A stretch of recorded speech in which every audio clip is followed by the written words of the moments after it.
Hello, my Aquarius suns and risings, and happy Neptune. Here we go. So, on Sunday, on the 30th, Neptune is going to move into Aries for the first time since 1875. You gotta appreciate the whole time thing. And it's leaving Pisces, that's the sign it rules, and it's going into Aries, and it's going to be moving into your third house of communication, local travel, your neighborhood, your community, your education, lower education in particular, and your like your cousins and your neighbors and your siblings and things like that.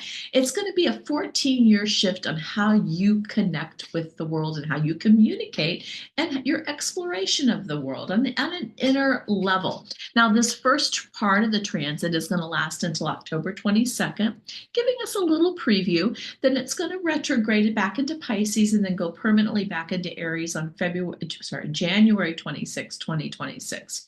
I like that numerology right there.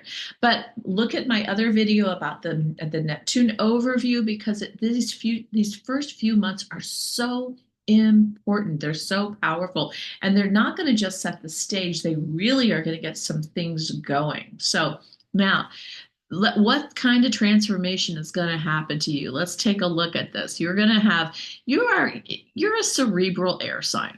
That's what you are. You like the intellectual stimulation. You're all about freedom. You're all about truth. You're all about humanitarian efforts. You love your friends, but you also compartmentalize. You're intellectual. You're very analytical. Neptune's dreamy. Neptune's about feeling. Your ruling planet is Uranus. That's about intellectualizing and understanding on a higher plane. So Neptune is not your comfort zone, let's just say. You're not, you like to analyze, you don't like to feel your way through life. So conversations for you are going to become more intuitive. You're going to start to sense things like what's in between the lines. It's a great time for you for creative expression through writing or music or abstract art. Very similar to having it go through your transit your fifth house, which is the same kind of thing. It's your artistic house.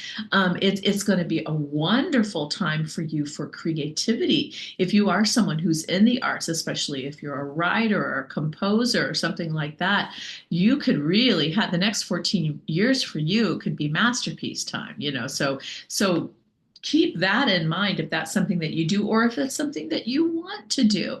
But always watch your boundaries when we're dealing with Neptune, because this is a very compassionate sign.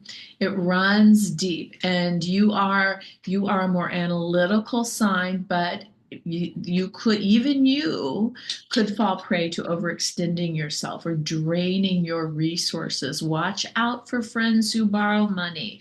It's a good time to start to learn to say no, or it's a good time to rehearse the line. Let me check on that, and then go think of a good way to say no. Short trips and getaways can bring like are don't say no to them. If you have an opportunity to get a getaway or some kind of short trip, they can lead to spiritual revelations and revolutions, leading you to friends and like-minded souls, like retreats or music workshops or spiritual workshops. It's going to be, you could have mind blowing and extending and mind altering experiences through travel, through education, through writing. Now, I will say Neptune is leaving your second house of money after being there for 13 years. So you might be feeling a bit of relief, and that's going to feel really good, even though it's going to return to Pisces from October 22nd to January 26th. But still keep an eye, even though I've been talking about travel, do keep an eye out for those unexpected expenses. You want to kind of keep on track. And most Aquarians are pretty good at this, or some of you are. I guess it's about 50-50, depends on other planetary placements. But as this whole transit unfolds, you're going to learn the foundational lesson that true connection isn't just about exchanging ideas. It's about the energy the purpose that's under the surface and that's behind those ideas, the purpose and the energy, that palpable energy. And as an Aquarian, you're familiar with this, but you're really going to be opening yourself up to a whole new world of exploration in this whole intuitive feeling and expression field. And it's exciting. So enjoy.